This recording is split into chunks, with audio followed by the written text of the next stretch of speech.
दोस्तों, हमारी तीसरी कहानी है धोखेबाज काजी।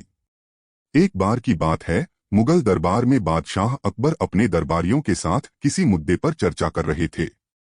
उसी समय वहां एक किसान अपनी फरियाद लेकर आया और बोला, महाराज न्याय करो, मुझे इंसाफ चाहिए। यह सुनकर बादशाह अकबर बोले कि क्या हुआ। किसान बोला, महाराज मैं एक गरीब किसान हूँ। कुछ समय पहले मेरी पत्नी का निधन हो गया और अब मैं अकेला रहता हूँ। मेरा मन किसी भी काम में नहीं लगता है। इसलिए एक दिन मैं काजी साहब के पास गया। उन्होंने मन की शांति के लिए मुझे यहाँ से काफी दूर स्थित एक दरगाह में जाने के लिए कहा। उनकी बात से प्रभावित होकर मैं दरगाह जाने के लिए तैयार हो गया, लेकिन साथ ही मुझे इतने वर्षों तक मेहनत करके कमाए सोने के सिक्कों के चोरी होने की चिंता सताने लगी। जब मैंने यह बात काजी साहब को बताई तो उन्होंने कहा कि वह सोने के सिक्कों की सुरक्षा करेंगे और उसके वापस आने पर लौटा देंगे। इस पर मैंने सभी सिक्के एक थैली में डालकर उन्हें दे दिए। एहतियात के तौर पर काजी साहब ने मुझे थैली पर मुहर लगाने को कहा। बादशाह अकबर बायले, अच्छा तो फिर क्या हुआ? किसान ने कहा, महाराज मैंने मुहर लगाकर थैली उन्हें दे दी और दरगाह के दर्शन करने यात्रा पर चला गया। फिर जब कुछ दिनों बाद वापस आया तो काजी साहब ने थैली वापस दे दी। मैं थैली लेकर घर लौटा और उसे खोला तो उसमें सोने के सिक्कों की जगह पत्थर थे। मैंने इस बारे में काजी साहब से पूछा तो उन्होंने गुस्से में कहा कि तुम मुझ पर चोरी का इल्जाम लगाते हो। इतना कहकर उन्होंने अपने नौकरों को बुलाया और मुझे मार मार कर वहां से भगा दिया। किसान ने रोते हुए कहा, महाराज मेरे पास जमा पूंजी के नाम पर बस वही सोने के सिक्के थे। मेरे साथ न्याय करें महाराज।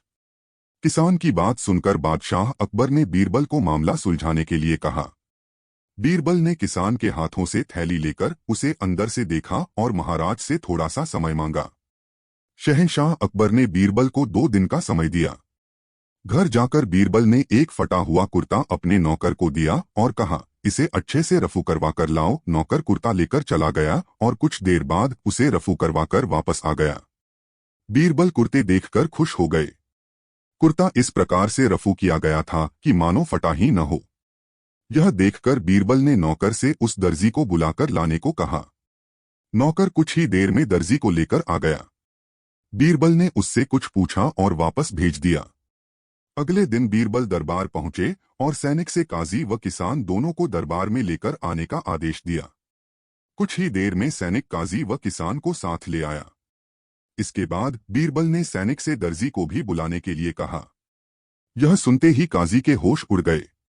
दर्जी के आते ही बीरबल ने उससे पूछा, क्या काजी ने तुम्हें कुछ सिलने के लिए दिया था? तब दर्जी ने कहा, कुछ महीने पहले मैंने इनकी सिक्कों वाली थैली को सिया था। इसके बाद जब बीरबल ने जोर देकर काजी से पूछा तो उसने डर के मारे सब कुछ सच सच बता दिया।